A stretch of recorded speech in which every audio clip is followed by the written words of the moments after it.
recuerden que pueden ir poniendo en el chat las preguntas que pudieran tener durante la plática para que al final las podamos ir resolviendo.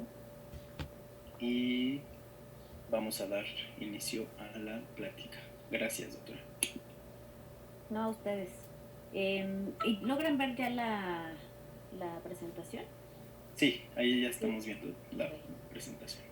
Ok, ¿y ven el cursor? Sí. Sí. Ok. También.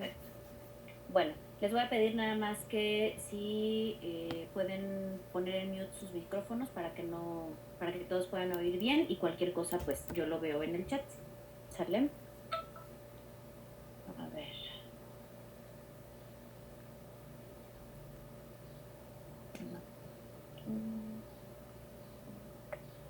Bueno, entonces, como ya habían comentado, vamos a ver hoy los errores innatos del metabolismo.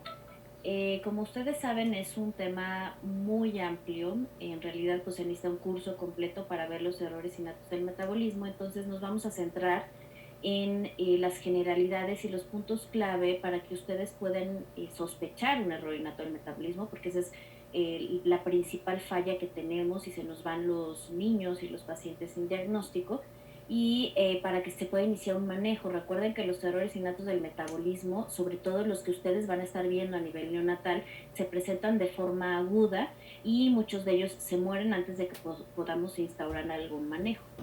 Entonces, si ustedes lo sospechan, aunque no tengamos un diagnóstico específico para este momento, porque podemos tardar en llegar a un diagnóstico, sí podemos instaurar ciertos manejos que pueden ayudar a que el bebé pues no se complique tan rápido. ¿Sale?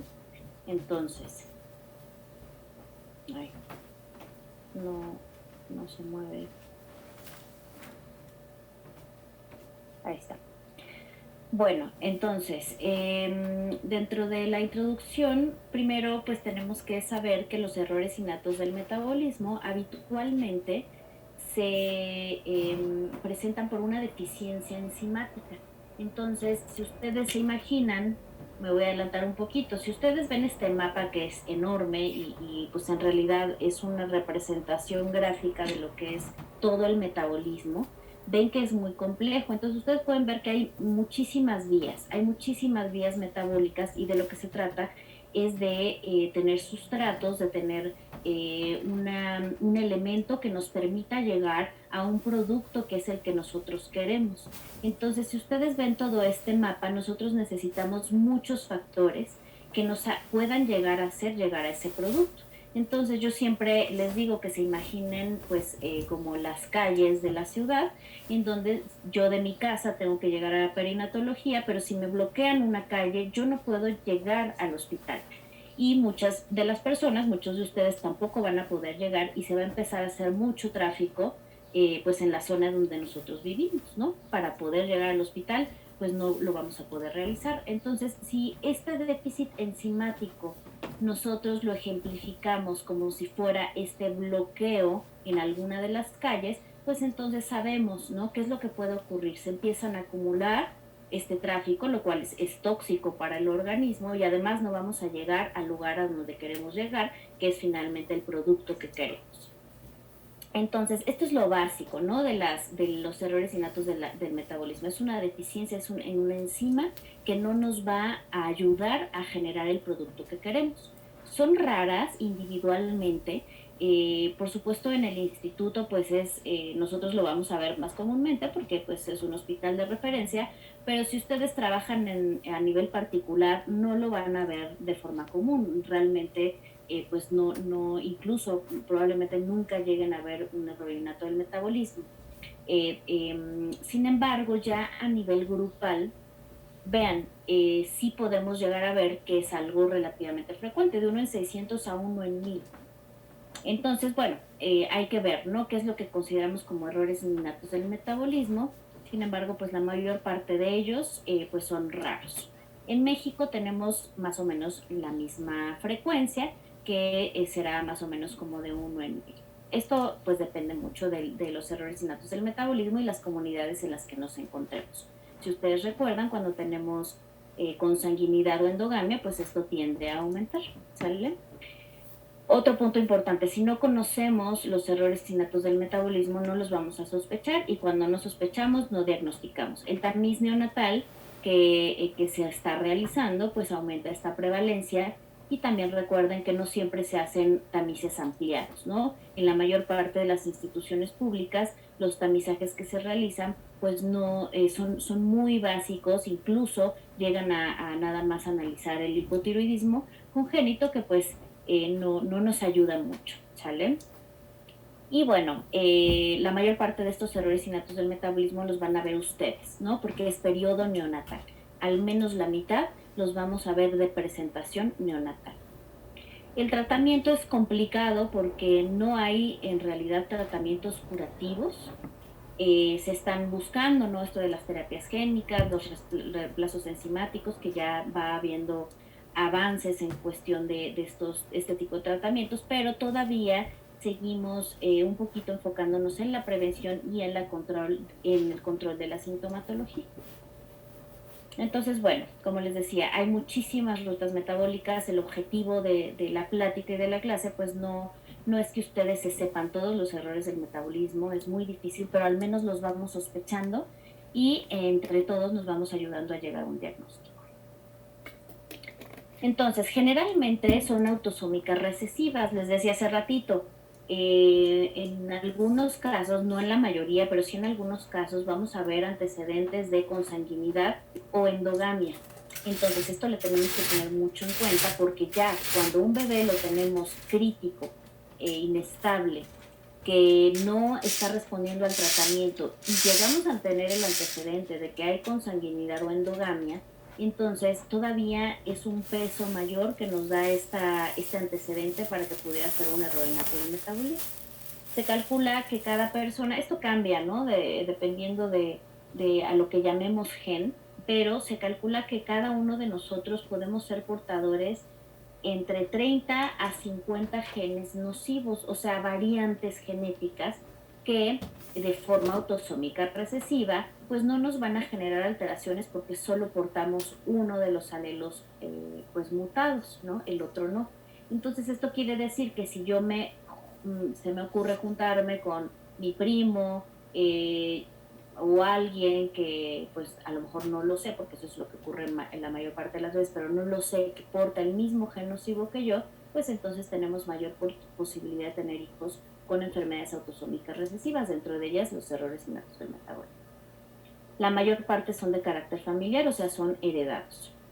Les comentaba hace ratito, ¿no? Son deficiencias enzimáticas la mayoría, pero pueden alterar muchos puntos, ¿no? Proteínas de transporte, inhibidores enzimáticos, hemostasia, funciones de receptores, bombas de membranas, en fin, hay muchos puntos que pueden verse afectados dentro del metabolismo. La afectación de la salud de nuestro paciente pues va a depender del grado de función que vayamos a perder, ya sea de la enzima o del receptor, y que esto pues ya se manifieste en el paciente. Acuérdense que en la medicina nada es 0 ni nada es 100. Todo es una zona de grises. Lo mismo en los errores innatos del metabolismo. No quiere decir que va a tener una función de 0% de la enzima, en este caso, si hablamos de actividad enzimática, y que entonces va a tener todas las manifestaciones severas. Muchos de nuestros pacientes van a tener pues manifestaciones que rondan en esta zona de grises y que a veces nos hacen difíciles los diagnósticos porque no son presentaciones clásicas. Entonces, esto era lo que les decía hace ratito. Esto es lo normal, ¿no? Que yo de un punto llegue a otro, o sea, de un sustrato yo pueda llegar a un producto. Y en esta flechita, en este inter, pues hay enzimas y cofactores que me están ayudando a llegar a este producto. Sin embargo, en los errores innatos del metabolismo puede suceder una o varios caminos. Que la enzima o el cofactor no funcione y entonces yo de este sustrato no puedo llegar a ningún producto y entonces se me empieza a acumular el sustrato de este lado. Además de que se me empieza a acumular el sustrato, pues me tengo que ir por otras vías metabólicas. ¿Se acuerdan del tráfico? Pues yo ya no voy a poder pasar por esa calle, pero voy a buscar otras vías alternas para poder llegar a mi producto. Pero pues también voy a generar tráfico en esas vías alternas. Entonces, estos metabolitos o estas vías alternas que voy a tomar, pues también son tóxicas para el organismo. Y la última es que, además de todas estas dos anteriores, es que pues yo no voy a llegar al producto y el producto es esencial para que yo funcione. ¿Cómo se clasifican los errores innatos del metabolismo? Bueno, tenemos dos categorías. En general, pues solo nos enfocamos en esta categoría, que es la segunda. La primera categoría es los errores innatos del metabolismo que afectan un solo órgano y generalmente no es que nos den un síntoma, sino que los signos que presentamos se especifican en un solo sistema. Por ejemplo, las enfermedades hematológicas, ¿no? Las anemias. Si estamos hablando de las talasemias, que finalmente son errores innatos del metabolismo, solo estamos hablando de enfermedades hematológicas. La categoría 2 es en la que nosotros nos enfocamos y son vías metabólicas específicas, pero que afectan a varios órganos o sistemas. Y esto puede tener 3 vías. Algunos las clasifican solo en 2 y algunos las clasifican en 3. La primera, que nos da mucho de las manifestaciones que van a tener nuestros pacientes, es por intoxicación. ¿Sí? Es una intoxicación por afección de vías metabólicas intermediarias. Entonces, si yo afecto estas vías metabólicas intermediarias, no voy a llegar a mis productos y me voy a intoxicar, como lo veíamos acá arriba, ¿no? Entonces, yo no llego a mi producto y me empiezo a intoxicar acá atrás del sustrato y de las vías metabólicas alternas. Por ejemplo, los errores en el ciclo de la urea, las aminoacidopatías, ¿sí? También las aciduras orgánicas pueden entrar dentro de este grupo. En el segundo subgrupo de esta categoría está la deficiencia en la producción o utilización de energía. Entonces hay muchos también errores innatos del metabolismo que tienen que ver con producción o uso de energía. Entonces aquí tenemos las enfermedades mitocondriales y los desórdenes, por supuesto, de la producción de glucosa o los desórdenes de la vía del glucógeno y la oxidación de ácidos grasos.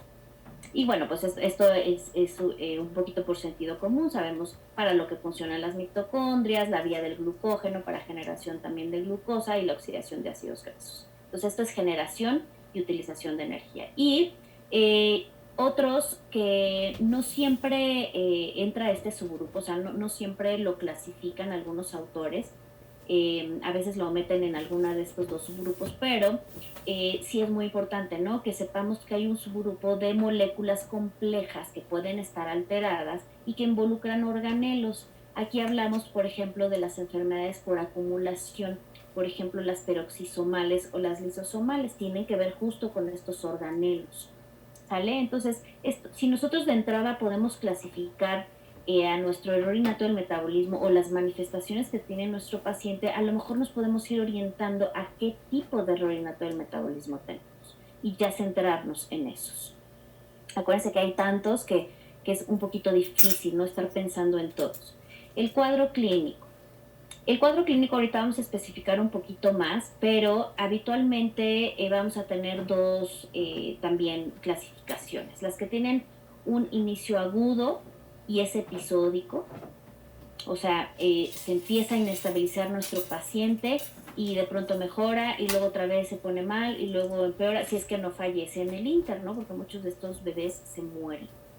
O crónicos. Entonces sí hay fases agudas, pero no son tan mortales, o sea, no ponen tanto en riesgo la vida de forma aguda al paciente.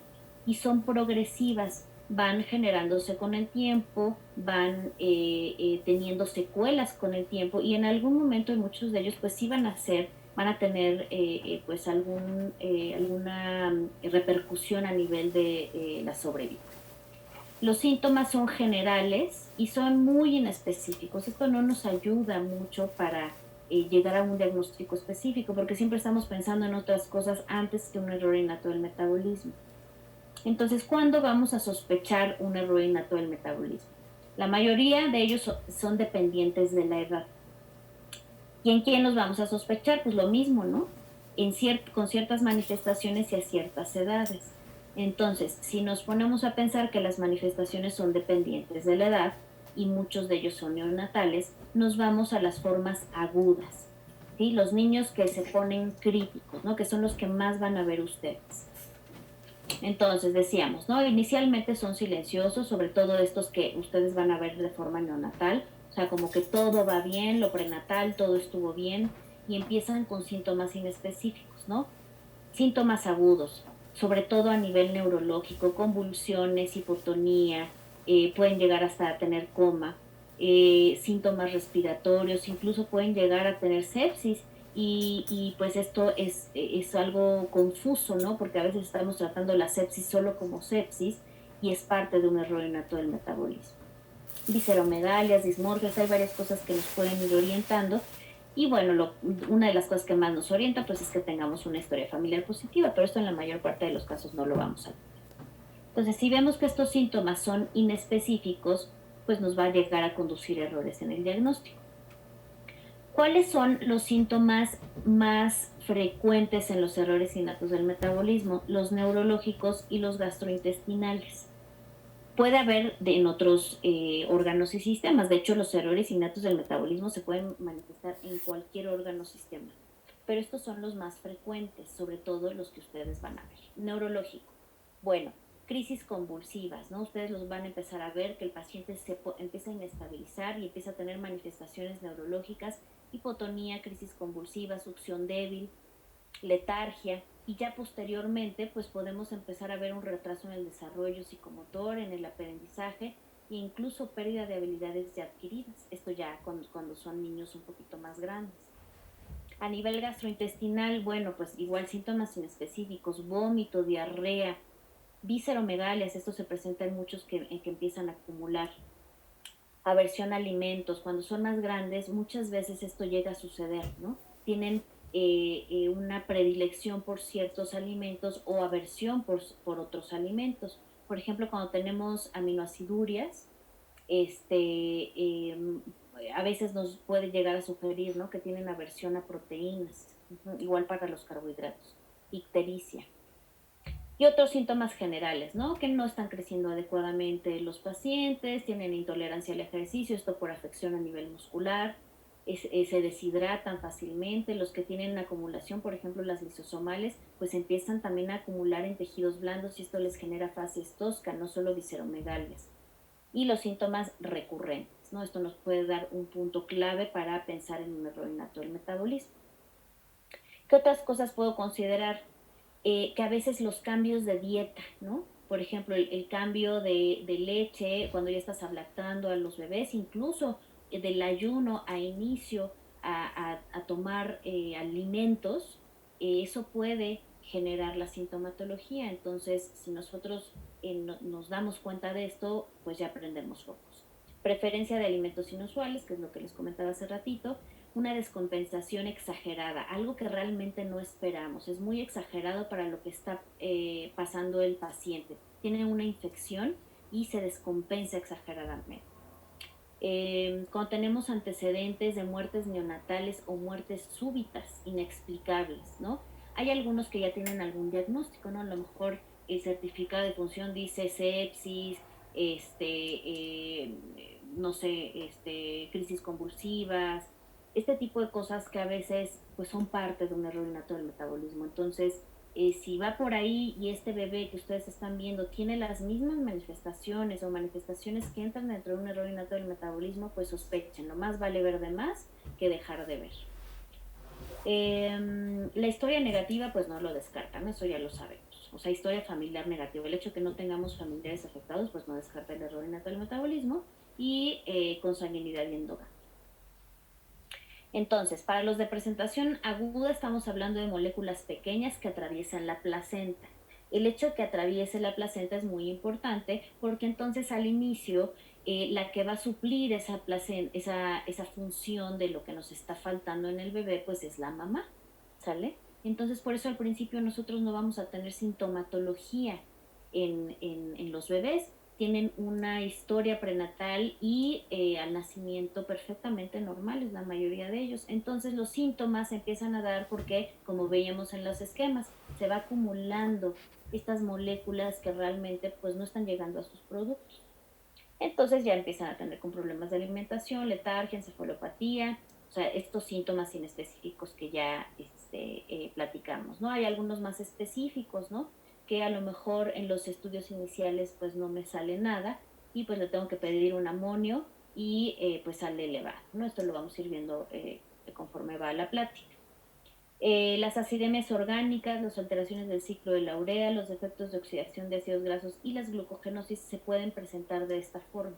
Sale muy agudos, de forma muy, muy aguda. Entonces, neonatos, cualquier recién nacido que se encuentre en estado crítico, no hay que dejar de tener ahí una lucecita que nos diga puede ser un error innato del metabolismo.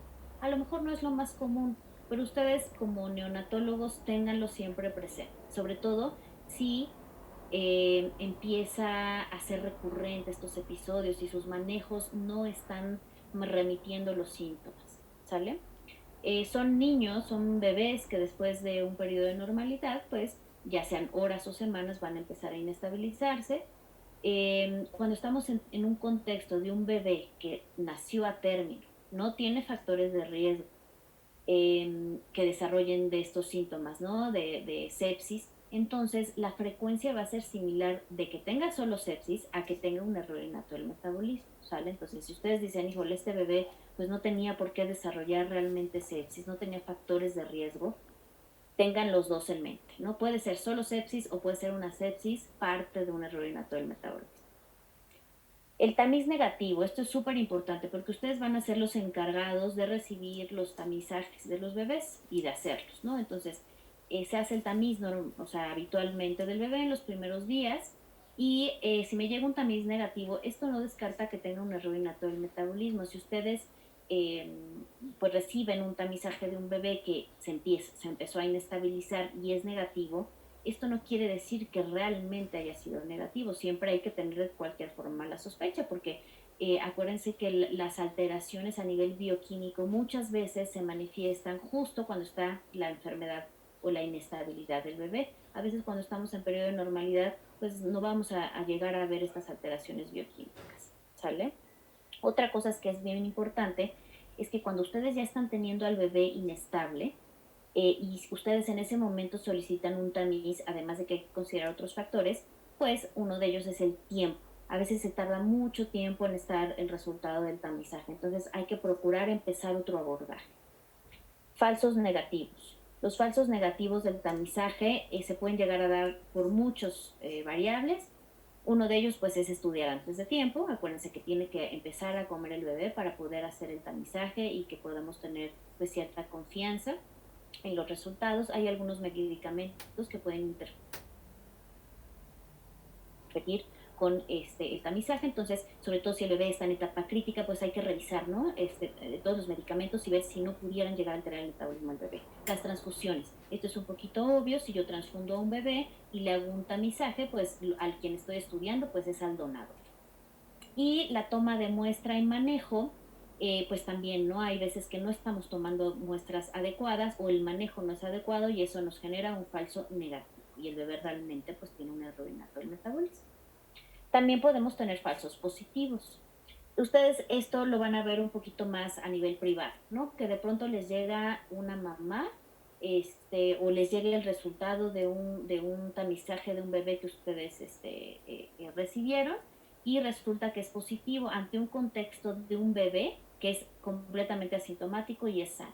La mayor parte de ellos va a ser un falso positivo, ¿sí? Entonces, o sea, en un contexto de que el bebé no tiene síntomas ni tiene factores de riesgo. Entonces, aquí dice, por cada verdadero positivo, tenemos aquí de 12 a 60 falsos positivos. O sea, uno que es realmente positivo, digo, este rango es muy amplio, ¿no? Esto depende mucho, pues, de muchas de estas variables, ¿no? Que nosotros consideramos para los falsos. Pero de cada verdadero positivo vamos a tener entre 12 a 60 falsos positivos. Esto va a depender mucho del error en todo el metabolismo. Entonces, esto tómenlo en cuenta. ¿Qué tenemos que hacer ante un resultado positivo? Repetir el tamizaje, ¿sale? O si el bebé pues tiene manifestaciones, entonces nos vamos generalmente ya a pruebas diagnósticas. Puntos de corte. Esto también hay que tomarlo en cuenta. Esto intencionadamente se hace en el tamizaje. Los valores de referencia y de resultados que se toman en cuenta ya están bien establecidos de tal manera que evitemos falsos negativos. Es mejor tener un falso positivo y hacer una confirmación, ya sea con un nuevo tamizaje o con una prueba confirmatoria, a estar teniendo falsos negativos. ¿Sale? ¿Qué pasa con niños un poquito más grandes? Bueno, pues tenemos inicios de síntomas que, como les decía hace ratito, pueden coincidir con cambios en la alimentación, entonces hay que tomar en cuenta cuándo se inestabilizó mi bebé. Puedo llegar a definir el tiempo, si hubo algún cambio con la alimentación de este bebé o no. Por ejemplo, cuando aumenta la ingesta de proteínas o carbohidratos o aumentan horas de ayuno. Episodios recurrentes. Los episodios recurrentes de estos síntomas inespecíficos, ¿no? Por ejemplo, vómitos, ataxias, crisis convulsivas, o sea, síntomas gastrointestinales y neurológicos, ¿no? Que sean recurrentes y nosotros pues realmente no estamos pudiendo identificar la causa, entonces así es como se puede manifestar un error innato del metabolismo. Entre estos episodios de que se pone mal el niño puede haber normalidad, ¿sí? O sea, pueden estar completamente normales los niños entre estos episodios en que se pone mal, pero también puede haber ocasiones en la que pues no es todo realmente normal, ¿no? La alimentación puede ser pobre, el niño no está creciendo adecuadamente, hay una disminución de actividad física en el niño y las secuelas, ¿no? Un retraso ya en el desarrollo psicomotor, pérdida de habilidades adquiridas y pues las enfermedades recurrentes habitualmente cada vez hacen que los niños sean más sintomáticos, que los síntomas se presenten más rápidamente y la recuperación sea más lenta. Y cuando tenemos todavía niños más grandes, más de 5 años o adolescentes, aquí habitualmente tenemos síntomas atípicos. Son errores innatos del metabolismo que no fueron diagnosticados en los niños, que habitualmente a lo mejor tuvieron síntomas muy leves o atípicos, que justo entra dentro de esta zona de grises, que no es franco el cuadro, y que entonces pues pasó por varios médicos y nadie le hizo el diagnóstico de error innato del metabolismo. Y nos llega a nosotros, ¿no? Con manifestaciones neurológicas o psiquiátricas. Sí, esto en niños más grandes siempre hay que considerarlo. Un niño que empieza con manifestaciones neurológicas o psiquiátricas que pueden ser atípicas, prender el foquito para errores innatos del metabolismo. Estos pacientes pueden llegar a tener antecedentes o historia de lesiones al nacimiento, ¿no? Que tuvo un parto difícil, utilizaron forces, este tipo de situaciones que nos meten ruido, ¿no? O formas atípicas de enfermedades psiquiátricas, parálisis cerebral, entre comillas, porque muchos de estos niños tienen diagnósticos de parálisis cerebral y realmente no es una parálisis cerebral, o sea, es un error innato del metabolismo. Esclerosis múltiple, migraña, EBCs. Entonces, este tipo de cuadros que son un poquito atípicos y pueden ser consistentes con alguna otra enfermedad o con algún otro diagnóstico diferencial, pueden ser errores innatos del metabolismo no diagnosticados.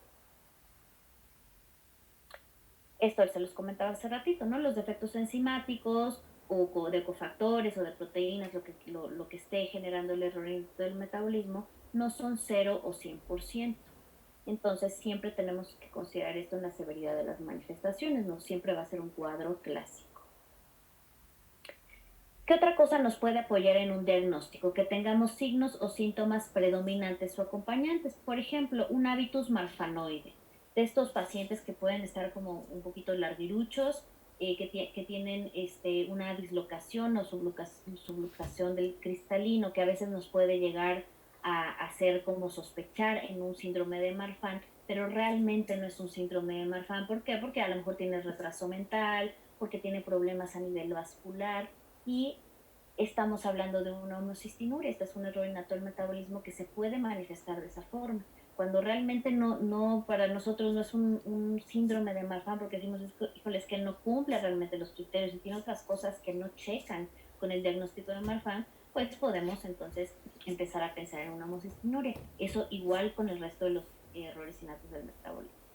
Si tenemos facies toscas, opacidades corneales, visceromegalias, Bueno, pues es mucho más sencillo que nosotros podamos pensar en algo específico, ¿no? Como la mucopolisacaridosis. En la foto que tenemos aquí, pues es justo de un paciente que tiene mucopolisacaridosis. Ustedes lo pueden ver en la cara, está totalmente infiltrada. La alta ingesta proteica, esto que les comentaba hace ratito, ¿no? El tipo de alimentación y lo que genera esa alimentación, ¿no? Proteínas, yo le estoy dando proteínas a este paciente y se inestabiliza después de que yo le estoy dando proteínas o que come proteínas, entonces podemos llegar a pensar en algunos errores específicos, como el del ciclo de la urea, desgaste progresivo, aversión a proteínas, aminoacidurias. Igual, ¿no? Para la beta-oxidación de ácidos grasos cuando estamos hablando de periodos de ayuno largos. La exploración física es lo mismo, ¿no? No son hallazgos específicos o incluso a veces puede ser normal. ¿Qué nos puede orientar? Lo que les he comentado, ¿no? Que está infiltrado el bebé, es una facies tosca, tiene dismorfias, tiene alteraciones en el crecimiento, anormalidades en otras áreas, por ejemplo en la piel, en el cabello, todo eso nos puede ir orientando a nivel óseo. El olor, ahorita les voy a presentar una tablita de los olores, pero el olor, no todos los errores innatos del metabolismo generan olores, pero hay algunos que sí, son olores como muy particulares. Por ejemplo, en la enfermedad con olor a jarabe de maple, pues tiene un olor a azucarado, un olor dulce, y esto es pues justo por los metabolitos que se están acumulando. Visceromegales, el tono muscular está disminuido. La disfunción orgánica mayor, bueno, pues está centrando la disfunción orgánica a nivel hepático o neurológico. Y eso entonces nos puede llegar a especificarnos más el grupo de errores innatos de metabolismo que vamos a ver. Y puede ser indistinguible de de otras condiciones, ¿no? Que ya hablábamos de la sepsis. Entonces, cuando hablamos de alteraciones a nivel facial, por ejemplo, que tengamos dismorfias, pues hay varias, ¿no? Que podemos llegar a ver, sobre todo las que son de acumulación, como les decía hace ratito, las peroxisomales, principalmente el síndrome Zellweger, que es el más representativo, pues podemos ver, ¿no? Tienen fontanelas amplias, tienen una prominencia del frontal, tienen puente nasal deprimido, picanto pliegues epicánticos y ¿cómo se llaman? Los huesos supraorbitarios pues están hipoplásicos. Ustedes, por supuesto, pues no es que se tengan que aprender todas las dismorfias, pero entonces estamos viendo a un bebé que no está creciendo bien, que está como dismórfico y está teniendo un retraso en el desarrollo psicomotor, está perdiendo habilidades adquiridas, pues todo esto me puede orientar a que tiene algo este bebé. Si no es un síndrome genético de los que no involucran el metabolismo, puede ser un error innato del metabolismo. No descartemos un error innato del metabolismo en estas circunstancias. Y otras, ¿no? El Smith-Lemli-Opitz, aunque no todos lo consideran como si fuera un error innato del metabolismo, es un error innato del metabolismo, es una condición que tiene que ver con el metabolismo del colesterol. Y el Smith-Lemli-Opitz es un diagnóstico diferencial de la trisomía 13 o de la trisomía 18. Entonces imagínense, tenemos defectos congénitos que nos están haciendo sospechar en un síndrome cromosómico, y no es un síndrome cromosómico, es un síndrome monogénico que es un error innato del metabolismo. Entonces, por eso nos tenemos que ir orientando a qué tipo de patologías voy a estar sospechando. Las enfermedades lisosomales, ¿no? Que son las mucopolisacaridosis en su mayoría. Entonces, aquí tenemos, ¿no? Son bebés que ustedes, de entrada a mí, varios neonatólogos, ¿no? De pronto me dicen, es que lo veo rarito. O sea, ustedes de entrada no me van a decir, sí, tiene una síndrome de Zellweger, ni yo probablemente lo voy a poder hacer, ni ningún genetista, pero probablemente digamos, híjole, a ver qué otras manifestaciones tiene, pues fíjate que está hipotónico, pues fíjate que además tiene visceromegales, bueno, luego, entonces yo ya me enfoco más que en cualquier otro síndrome cromosómico o monogénico, me voy a instalar en las sospechas diagnósticas monogénicas de errores innatos del metabolismo. Si ustedes ven, estos bebés, pues sí, o sea, no tienen algo franco, no es como un labio y paladar hendido, no es que tengan microftalmia, pero sí tienen ciertas dismorfias que nos pueden hacer sospechar junto con otros sintomatologías. Mucopolisacaridosis, ¿no? Vamos a ver varios ejemplos. Tienen facies toscas, visceromegalias, disostosis múltiple. Nunca hay que dejar de a un lado que tienen efectos a nivel del sistema óseo. Retraso mental. El retraso mental se va generando con el tiempo, no es de entrada. Como se va afectando poquito a poco a nivel del sistema nervioso central, entonces por eso esto se va a manifestar. Todas son autosómicas recesivas menos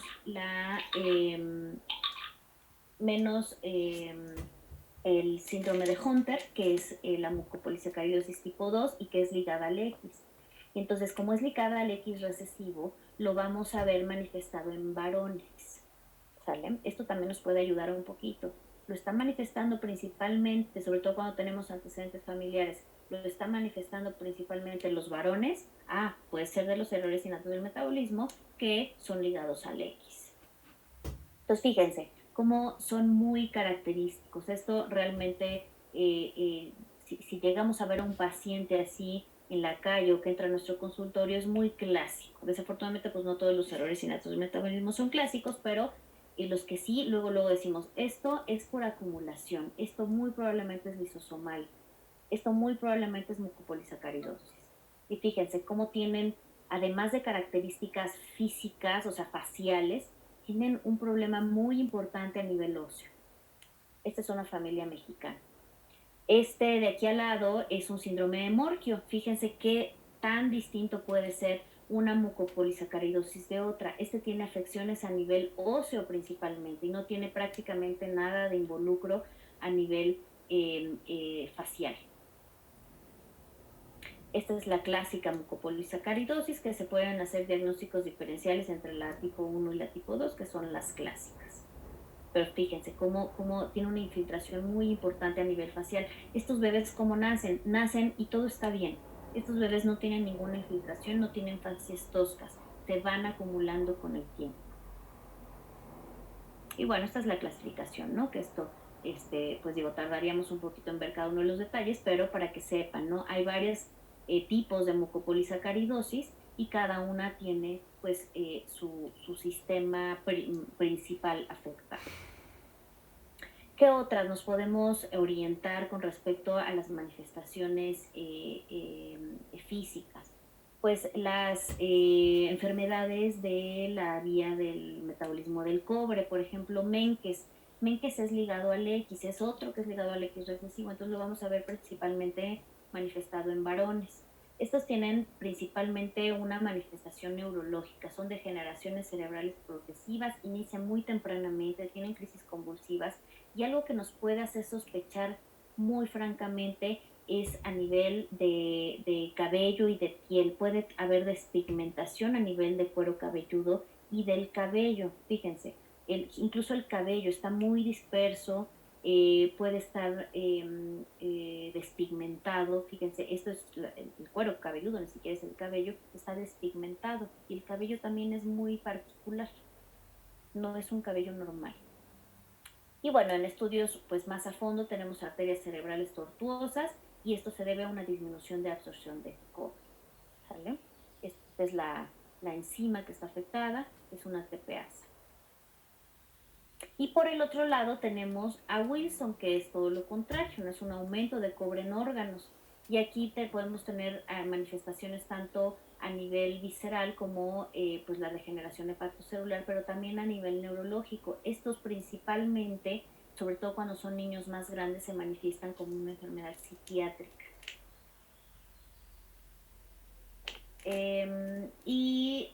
Algo súper importante que nos puede dar una clave en el diagnóstico, por eso siempre hay que pedir una valoración por oftalmo, si es que no es algo evidente para nosotros, es esto, ¿no? Sobre todo en esta enfermedad de Wilson son los anillos clásicos de Kaiser-Fleischer, ¿sale? Y tienen otras cosas, ¿no? Como tienen aminoaciduриas y pues el cobre se empieza a acumular en los órganos, pues pueden tener otras disfunciones a nivel orgánica, ¿no? En este caso pueden tener también alteraciones renales. Pues aquí está, ¿no? El metabolismo. En realidad, cuando nos centramos en una vía metabólica es muy sencillo saber por qué se está manifestando como se está manifestando, ¿no? Sin embargo, pues es bien difícil, ¿no? Poder tener todas las vías metabólicas. Entonces, en una que es Wilson, y en la otra que es Menkes, pues sucede todo lo contrario. Aquí ven todos los bloqueos, ¿no? En Wilson está el bloqueo y se empieza a acumular a nivel orgánico el cobre, y en Menkes pues sucede lo contrario, ¿no? O sea, no llega a los órganos de forma suficiente. ¿Qué otras manifestaciones nos pueden orientar? Por ejemplo, si hacemos un fondo de ojo y vemos una mancha rojo cereza, pues entonces nos orientamos a cierto tipo de patologías. Esta niña pues además tiene un frontal muy prominente, y si ahondamos un poquito en los antecedentes, en las manifestaciones, en los signos que nos pueden dar, pues resulta que tiene hiperacusia, no tolera muy bien los ruidos, cualquier ruido pues la pone irritable, y además pues tiene manifestaciones neurológicas muy importantes. Entonces, bueno, pues nos vamos al tipo de enfermedades como el Tay-Sachs. La mancha rojo cereza no es exclusiva de Tay-Sachs, pero pues es uno de los datos clínicos principales, y bueno, pues nos podemos ya enfocar, ¿no? Tienen degeneración cerebral y retiniana, por eso manifiestan esta mancha macular rojo cereza, tienen hiperacusia, macrocefalia, y bueno, esta es la enzima que se afecta. Pero hay otras enfermedades, ¿no? Como el síndrome de Sandoff o la enfermedad de Sandoff, que también se afecta a una de estas enzimas, y pues también puede tener manifestaciones muy similares. Las gangliosidosis también, y Niemann-Pick también. Entonces, al menos nos estamos enfocando a ciertas patologías, y de ahí pues vamos al segundo paso, que es a la confirmación enzimática. Otras, ¿no? El hidrops fetal, que lo vemos más o menos seguido ahí en perinato. Los errores innatos del metabolismo que se pueden asociar a hidrops fetal, por eso es súper importante que ustedes tengan los antecedentes. Y ustedes ven que el ultrasonido nos comenta que tuvo hidrops fetal, o que nace y tiene pues este edema generalizado, porque a lo mejor no tuvieron un ultrasonido. Entonces hay que pensar en qué tipo de enfermedades generan un edema generalizado. Pues principalmente están los desórdenes lisosomales. Están las mucopolisacaridosis, no todas, pero sí están la 1, la 4A y la 7, las esfingolipidosis, que aquí entra el síndrome, la enfermedad de Gaucher. La enfermedad de Gaucher es pues una de las, dentro de las poco frecuentes, pero es de las más frecuentes, y otras, ¿no? Del almacenamiento de lípidos, oligosacaridosis, está Zellweger. Entonces, si se fijan, son muchas que empiezan a acumular a nivel orgánico, generan visceromegalias. Y al final están estas dos. Estas dos, ustedes se van a ir dando cuenta si algún día les toca ver alguno de estas condiciones. Son, de por sí los errores innatos son complicados. Dentro de ellos, estos desórdenes congénitos de glicosilación y las enfermedades mitocondriales son las más difíciles de diagnosticar, porque pueden presentar prácticamente todo, y ya pasamos por todos los errores innatos del metabolismo que quisimos diagnosticar, y generalmente al final nos quedan estas, ¿no? Entonces, siempre también hay que tenerlas como por ahí guardaditas, de que puede ser un efecto de glicosilación o mitocondrial. Cardiomiopatías, ¿no? Entonces también se pueden presentar principalmente con cardiomiopatías, ¿no? Además de otras cosas. La principal es POMPE, esa siempre tengo en mente. Un niño con hipotonía, dentro de otras cosas a lo mejor más frecuentes que ustedes pueden llegar a sospechar o a diagnosticar, de los errores innatos del metabolismo y en general de enfermedades genéticas, una de las principales es la enfermedad de POMPE, que es una glucogenosis. Y esta enfermedad de Pompe se puede manifestar con una cardiomiopatía. También están los defectos de oxidación de ácidos grasos, y como siempre las mitocondriales, las de glicosilación, pero principalmente Pompe. Aquí está lo que les comentaba hace ratito del olor. Entonces, tampoco es para que se lo aprendan, pero sí que sepan, hay muchas que pueden tener un olor muy sui generis, ¿no? Entonces, aquí está el jarabe de maple. Entonces huele generalmente, no es que huela a jarabe de maple, simplemente huele un poquito más azucaradito, ¿sí? Igual que la acidemia isovalérica, puede oler como más dulcecito, ¿no? La acidemia glutárica, ¿sale? Entonces, generalmente las que tienen que ver con aminoácidos o ácidos orgánicos pudieran llegar a tener un olor muy característico, que no es a pipí, no es a popó, no es a vómito, es un olor raro, ¿no? Aquí dice a pescado, ¿no? Sí, hay veces que tú hueles y dices que esto huele raro, ¿no? Y puede ser un error innato del metabolismo, orina de gato, bueno, pues cada quien le pone su su forma de olor, pero bueno, es un olor raro. Entonces, los errores innatos del metabolismo que son agudas en neonatos habitualmente tienen que ver con sustratos y metabolismo intermediario. Ya decíamos que se desarrollan una vez iniciada la alimentación por acumulación de tóxicos, ¿no? Entonces vamos a tener todo esto, ¿no? Que ya más o menos hemos ido afianzando conforme pasa la clase para que lo tengan cada vez más claro. Pobre alimentación, síntomas gastrointestinales como vómito, diarrea, deshidratación. Esto es muy importante porque es parte del manejo que ustedes van a dar, el manejo de hidratación. Inestabilidad de la temperatura corporal, si de por sí los neonatos pues no pueden manejar temperaturas corporales inestables, pues más en errores innatos del metabolismo. Síntomas respiratorios, taquipnea, apneas, bradicardias, irritabilidad, movimientos involuntarios, crisis convulsivas, ¿no? Que pueden llegar hasta coma. Y todos estos bebés tienen riesgos de sepsis, ¿sale? Por ejemplo, la galactosemia y las acidemias orgánicas, pues son las que más tienen riesgo de sepsis. Y las que son de déficit energético no siempre se desarrollan de forma tan aguda, pero se pueden desarrollar dentro de las primeras 24 horas, ¿sale? A veces incluso ya tienen manifestaciones al nacimiento como un compromiso cardiovascular, visceromegalias, hipotonía generalizada. ¿Por qué lo podríamos presentar ya al nacimiento? Porque estas moléculas, muchas de ellas no pasan la barrera placentaria y esto no nos ayuda a que mamá nos reemplace, ¿no? Su función. Entonces, pues estos niños ya desde antes pueden empezar a tener manifestaciones desde el nivel prenatal. Tirosinemias, oxidación de ácidos grasos y galactosemias. Y nos vamos a la otra parte, que esto pues ustedes no lo van a ver a nivel neonatal, pero pues lo pueden ver a nivel pediátrico, incluso en adolescentes. La presentación crónica y o progresiva, tenemos ya los subgrupos, ya son órganos muy específicos y pues va siendo esto progresivo. Aquí tenemos más episodios recurrentes, ¿no? Con estos periodos que pueden ser de normalidad, los periodos de inestabilidad neurológica, que también pueden tener periodos de normalidad, y muchos de ellos ya llegan a tener secuelas. Los que empiezan a presentar estas fases toscas, como los mucopolisacaridosis o anormalidades óseas, ¿sí? Entre otras, ¿no? Cardiomiopatías, hepatomegalias, ictericias, retraso en el desarrollo psicomotor, pérdida de habilidades adquiridas. Los niños grandes, adolescentes y adultos pues van a tener las manifestaciones neurológicas. Hay que tener en cuenta otras, ¿no? Las psiquiátricas, el autismo, sobre todo un autismo que no es el clásico, ¿no? Que poquito a poco como que lo fue presentando, como que tiene síntomas atípicos de autismo. Entonces, en niños más grandes siempre pónganse a pensar en síntomas atípicos, delirios, alucinaciones, agresividad, ansiedad, ataques de pánico, intolerancia al ejercicio, debilidad muscular y paraparesias. O sea, todo es a nivel, sobre todo neurológico, pero también muscular. Son manifestaciones intermitentes o exacerbados, acuérdense, ya sea por una enfermedad aguda, porque pues tuvo una infección respiratoria, incluso más allá, ¿no? Una neumonía, por algún cambio en la dieta, o hizo un ejercicio de más, o hubo alguna alteración hormonal que entonces generó que se exacerbara esta sintomatología.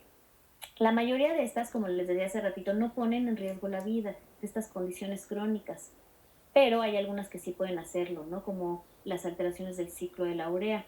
El defecto de la ornitina transcarbamilasa es una entidad ligada al X también, y que hay mujeres que lo pueden presentar, pero de una forma mucho menos aguda que los varones. Entonces son mujeres que lo pueden presentar en adolescentes, que empiezan con aversión a proteínas, dolor abdominal, cefalea migrañosa, y pues en realidad tiene un defecto del ciclo de la urea que puede llegar a ponerle de forma aguda en riesgo su vida.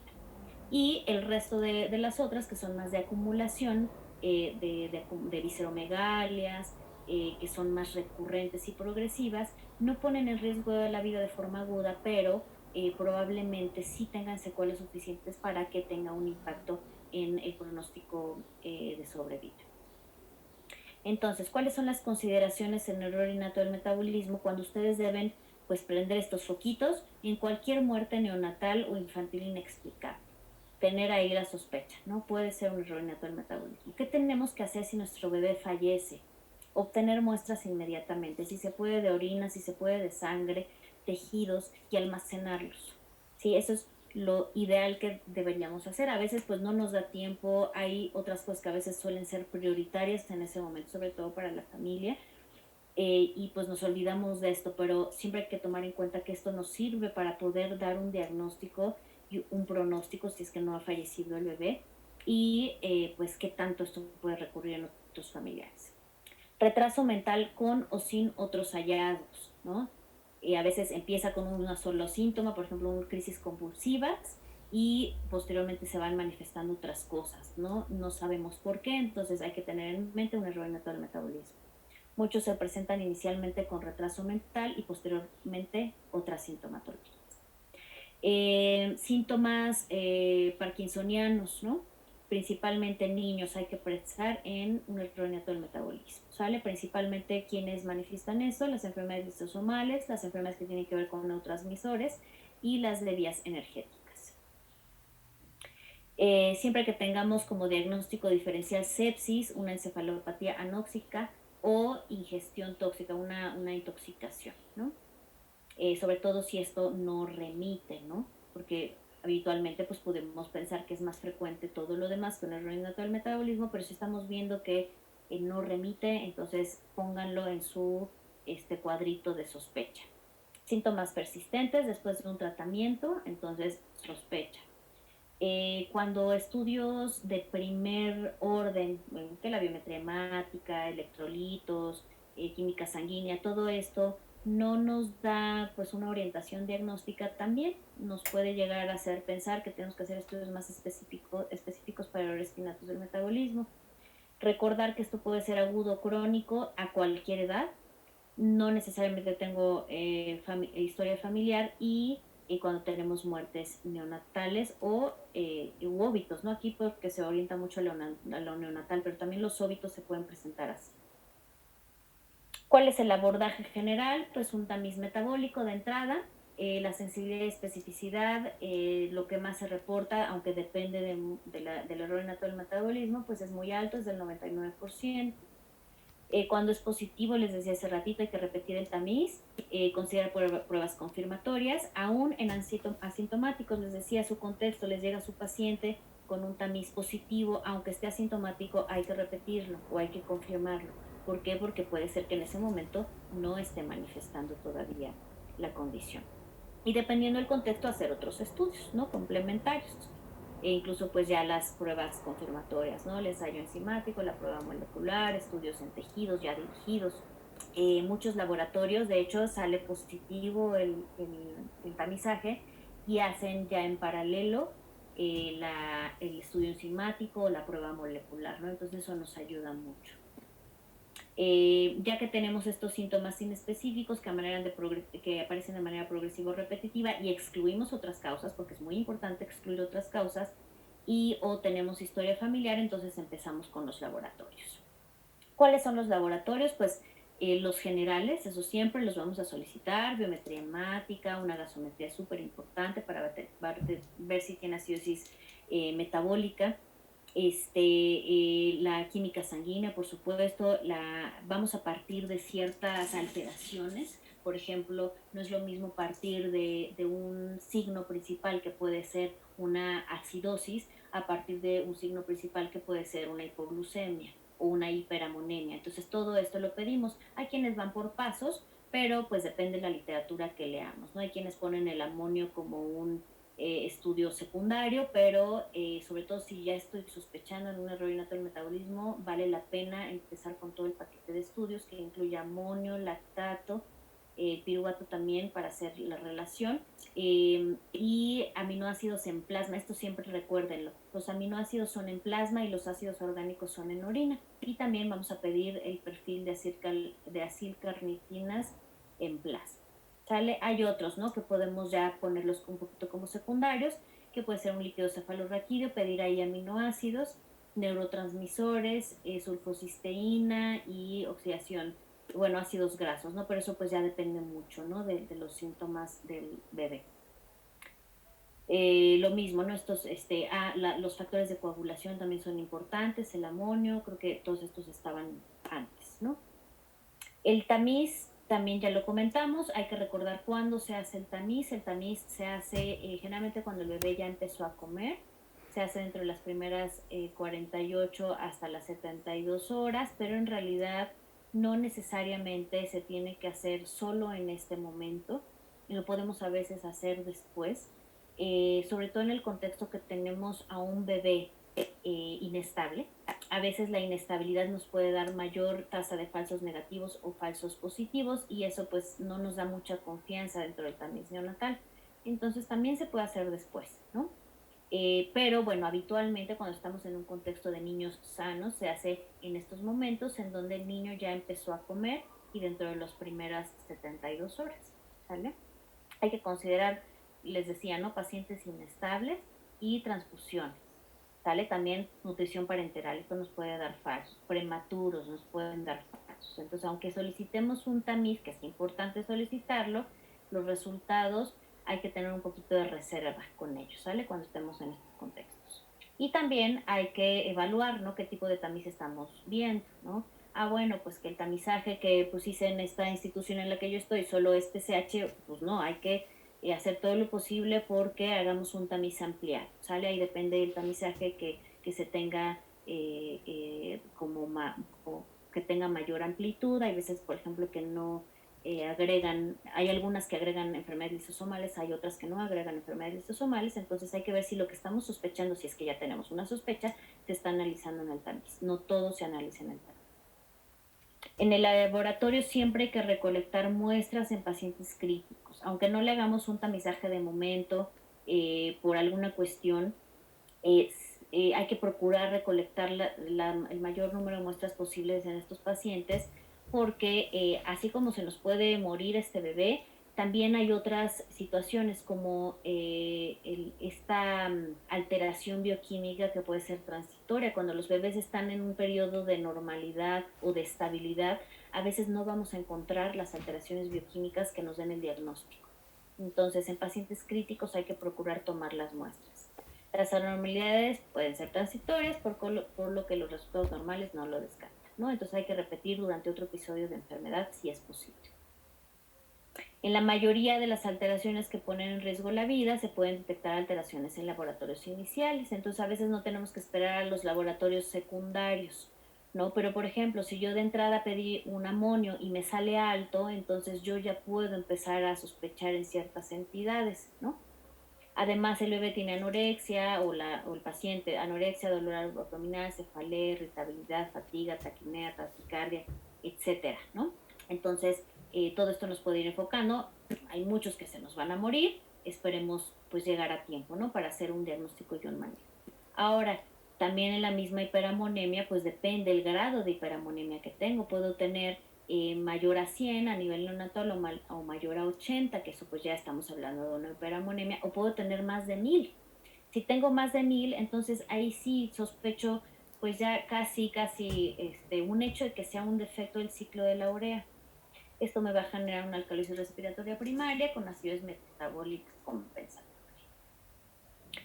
Es raro que tenga que llegar a 500 o incluso a 250 en otras alteraciones. Entonces, cuando tenemos menos, lo más probable es que no sea un defecto del ciclo de la urea, ¿vale? Pero al menos este dato de laboratorio ya nos está orientando a algo más específico.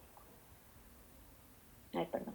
Entonces, bueno, esto pues tampoco voy a ahondar mucho, pero cada una puede tener algún aspecto que nos oriente, ¿no? A pensar si es una aminocidopatía, ácidos orgánicos, defectos del ciclo de la urea, carbohidratos, etc. Si me quieren mandar algún correo electrónico para que les mande artículos y los puedan ir revisando con un poquito más de profundidad. Entonces les decía hace ratito, ahí pueden ir orientando, pero tenemos que analizando, ¿no? Por ejemplo, una acidosis metabólica con cetosis, con hiperamonemia, con lactato aumentado, pues puedo sospechar en una deficiencia del piruvato carboxilasa, ¿no? Ahora, si tengo una acidosis metabólica con cetoacidosis, con hiperamonemia, pero lactato normal, entonces puedo pensar en acidemias orgánicas. Y así sucesivamente, unas acidosis metabólicas sin cetoacidosis, entonces pues nos vamos por otras alteraciones metabólicas. La glucosa, ¿no? Si tengo amonio normal, pero tengo lactato y la glucosa normal, entonces pienso en otro tipo de anormalidades. Esto, si ustedes lo tienen como una guía, puede ser un poquito más fácil, ¿no? Como irme por pasos. Esto es lo que puedo obtener, ¿no? También cuando ustedes piden un análisis de ácidos orgánicos en orina, pues ¿qué es lo que tengo elevado? Porque pues hay varias acidemias orgánicas, tenemos la acidemia propónica, la metilmalónica, la isovalérica, y a veces tú puedes recibir un resultado de tamiz metabólico y te dicen, pues es que fíjate que tienes una elevación del ácido metil cítrico, pero pues eso a ti no te dice nada, ¿no? A mí no me dice nada. Entonces hay que hacer, como lo hacemos con una biometría hemática, hay que tratar de ir juntando todos estos anormalidades de laboratorio con los signos y síntomas para ir viendo a qué está correspondiendo. Acuérdense que cuando tenemos también a un bebé crítico, la misma alteración bioquímica y no necesariamente un error innato del metabolismo específico, pero podemos llegar a tener alteraciones bioquímicas, simple y sencillamente porque el bebé está séptico. La glucosa, otra, ¿no? Entonces nos enfocamos en glucosa porque es la normalidad bioquímica principal. Bueno, hay que ver, ¿no? ¿Cómo está todo lo demás? Tenemos una alcalosis respiratoria, tenemos acidosis, etcétera, ¿no? Y así nos vamos enfocando en las condiciones, que es otra, ¿no? Aquí ya con lactatos, ¿no? O con cetoacidosis. Hiperamonemia, la hiperamonemia generalmente cuando está, más bien cuando tenemos hiperamonemia, tenemos de dos. Puede ser una acidemia orgánica o una deficiencia de piruvato carboxilasa, pero esto habitualmente la hiperamonemia se asocia a una acidosis metabólica importante, o la otra es que tengamos una hiperamonemia muy, muy, muy elevada, de esas de mayor de 1000 o más de 2000, con una alcalosis respiratoria, y esto pues prácticamente nos está diciendo que tiene un defecto del ciclo de la urea. Y ahí tenemos varios defectos del ciclo de la urea, entonces ahí no acaba, ¿no? Siempre va a haber más complicaciones, entonces tenemos que pedir ahí ya otros, ¿cómo se llama? Otros laboratorios, ¿no? Que ya son secundarios, como la citrulina. El ácido orótico es uno de los principales que pedimos cuando estamos sospechando en un defecto del ciclo de la urea, entre otros, ¿no? Y esto, pues, básicamente por el ciclo en el que se encuentra, ¿no? Entonces aquí tenemos cada una de estas condiciones y por qué tendríamos que pedir ya sea citrulina o ya sea ácido orótico, ¿no? Depende el nivel de la vía metabólica en el que se encuentra, en lo que se va a ir acumulando en mayor medida. Entonces, como les decía hace ratito, si conociéramos, si ustedes se ponen a estudiar así, de forma obsesiva el ciclo de la urea, en el momento en que ustedes tengan un parámetro bioquímico junto con síntomas, prácticamente ustedes podrían hacer un diagnóstico solo con eso de un defecto del ciclo de la urea sin tener que ir, o sea, de un cierto tipo de ciclo de la urea, sin tener que ir a un análisis molecular. ¿Por qué? Pues porque sabemos dónde está localizado este déficit enzimático. Pero bueno, como no es posible, siempre hay que tenerlo en cuenta y pues nos vamos a leer cuando lo estemos sospechando. Entonces, en el ciclo de la urea tenemos hiperamonemia sin acidosis, inestabilidad posterior a ingesta de proteínas, podemos llegar a encefalopatía y muerte. El que les comentaba hace ratito que es ligado al X es la deficiencia de ornitina transcarbamilas.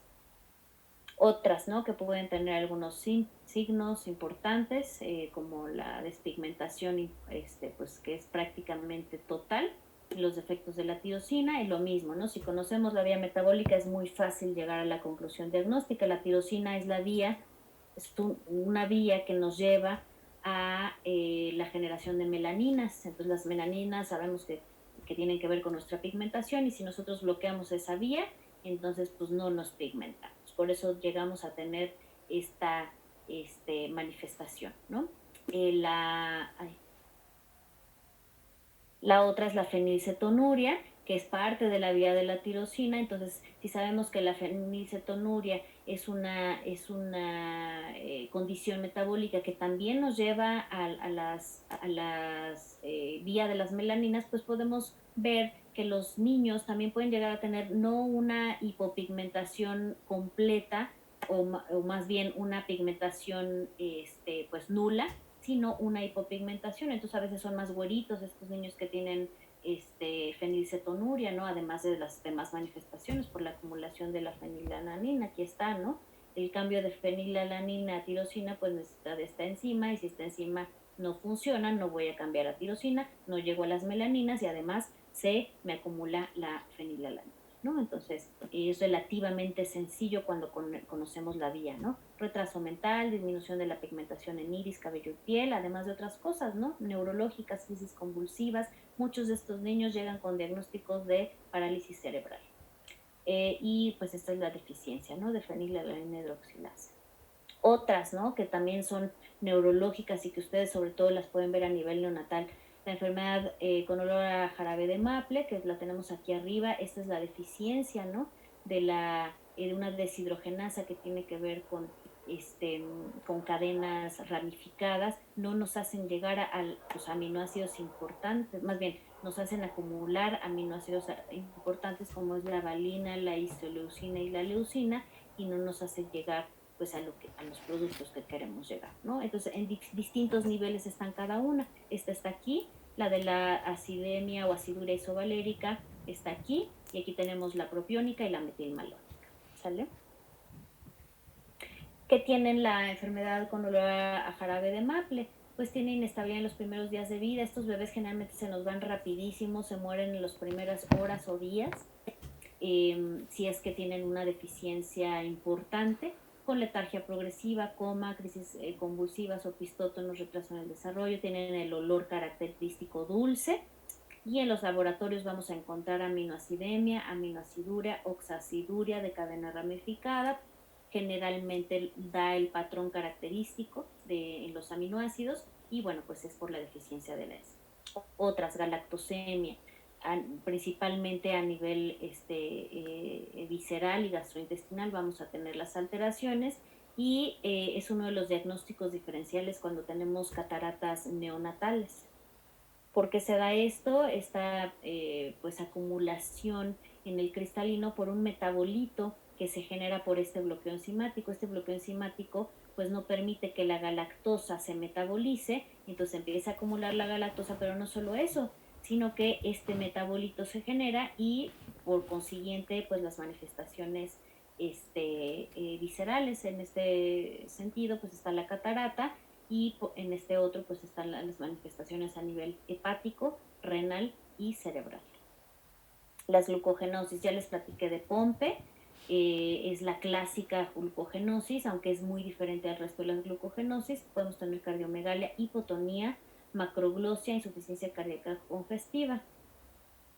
¿Por qué digo que es diferente? Porque esta enzima está localizada a nivel lisosomal, de hecho se considera una de las enfermedades lisosomales, por eso pues tiene así como acumulación, pero tenemos varias glucogenosis que son hepáticas, pero también se pueden manifestar a nivel muscular, ¿no? Algunas de ellas. Lo clásico en ellas es que tengamos hipoglucemia, lo cual habitualmente no se presenta en Pompe. Y tenemos visceromegalias, ¿no? Hepatomegalia, aquí tenemos hepatomegalia, o sea, todas presentan hepatomegalia, retraso del crecimiento presentan, y vean las alteraciones bioquímicas, todas tienen hipoglucemia. Y algunas tienen, o creo que todas incluso, no todas, tienen cetosis, ¿no? Entonces también nos puede orientar hacia qué tipo de glucogenosis.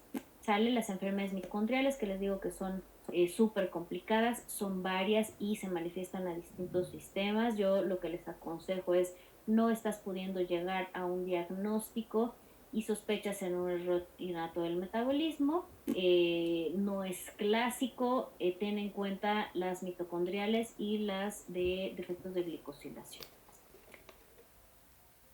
Otras, ¿no? Que pueden tener pues características clínicas. Esta es una tirosinemia en donde tenemos queratosis palmoplantar, y otra tirosinemia. Fíjense cómo puede ser distinto una misma enfermedad solo porque el bloqueo enzimático está en distintos niveles. Esta niña tiene una distromegalia muy importante, y esta solo tiene una queratosis. Entonces, en las tirosinemias tenemos la oculocutánea, que tienen queratitis dendrítica, que puede ser diagnóstico diferencial de enfermedades virales, fotofobia, lagrimeo, inflamación, úlceras, cicatrización. Tenemos queratosis de plantas sin palmas, pero es por una deficiencia enzimática. Y la otra tiene otra deficiencia enzimática que también me genera tirosinemia, pero es hepatorrenal. Entonces tenemos una degeneración hepatocelular, pueden generar cirrosis estos niños y bueno, pues lo último, ¿no? Después de la cirrosis, que es el cáncer, síndrome de Fanconi, renal, neuropatía. Y esta es por otra enzima. Una es por la tirosina aminotransferasa y la otra es por la fumarila cetoacetato hidrolasa, ¿no? Vean, aquí tenemos un bloqueo y aquí tenemos otra. La de aquí abajo genera este metabolito que es súper tóxico, que es de aquí abajo, perdón, la succinilacetona, y pues que genera al final pues todas estas manifestaciones. Este es un ejemplo de tratamiento que quiero que vean porque pues es conforme muchos errores innatos del metabolismo se enfocan, ¿no? A nivel de tratamiento. Entonces, si sabemos que la tirosinemia, este tipo de tirosinemia que les mostré, que es la tipo 1, que es la hepatorrenal, su succinilacetona que se genera por el bloqueo genera toxicidad y afección a distintos órganos, entonces lo que podemos hacer pues es bloquear pues justo que se genere esta succinilacetona, como pues con esta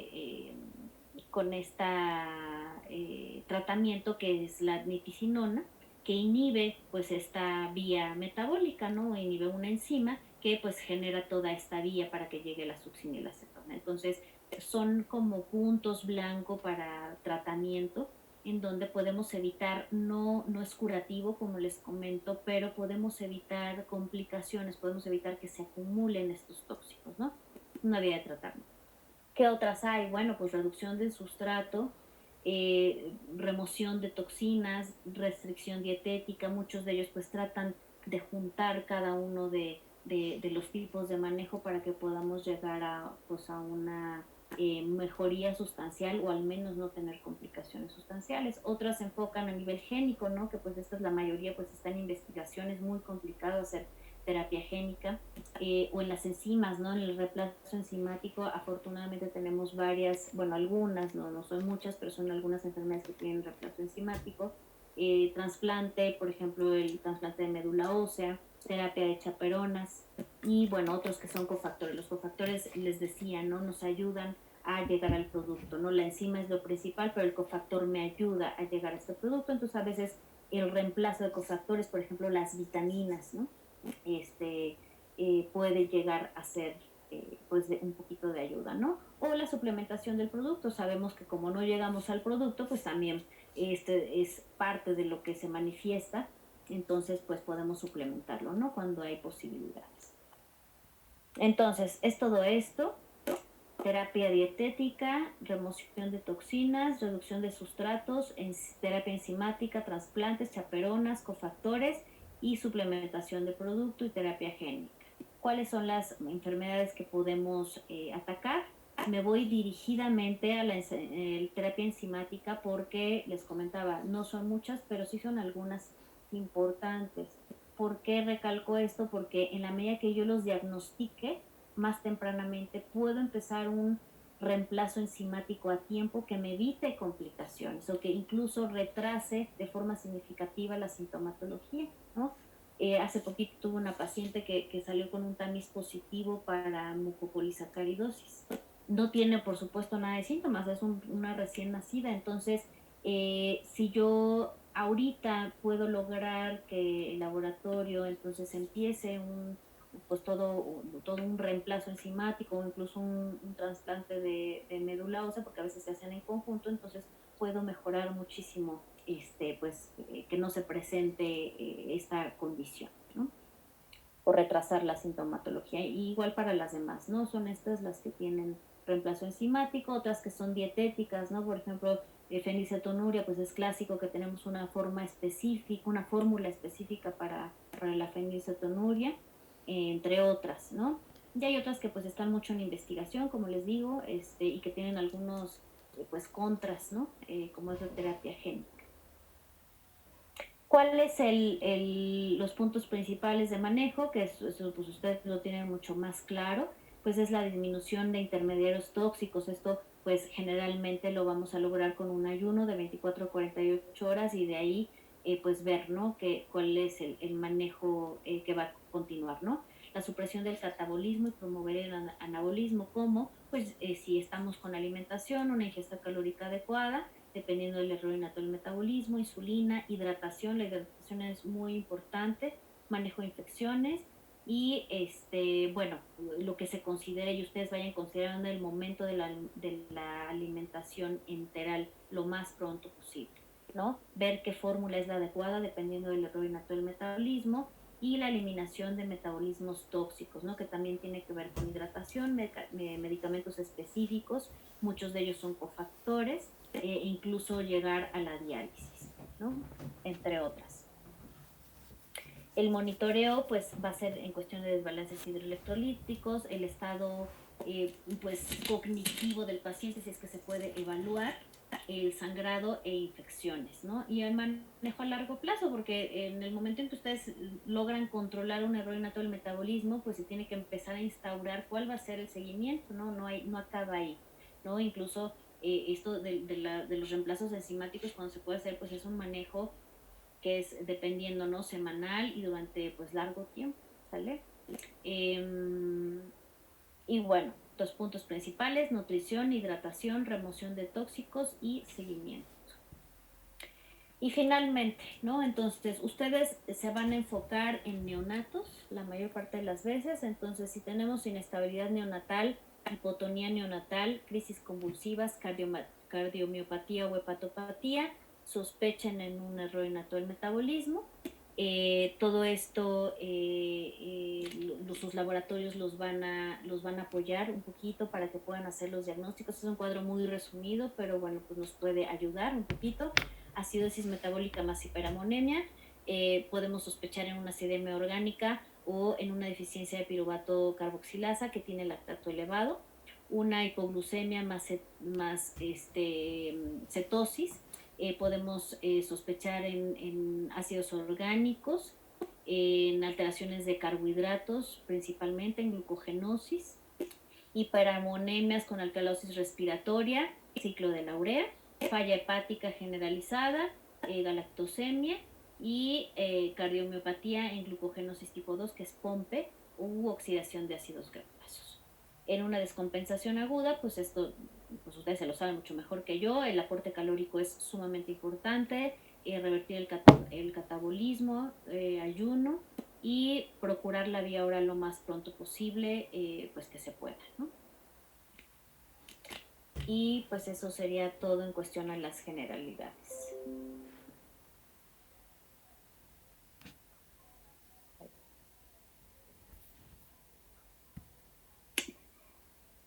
¿Tienen algo?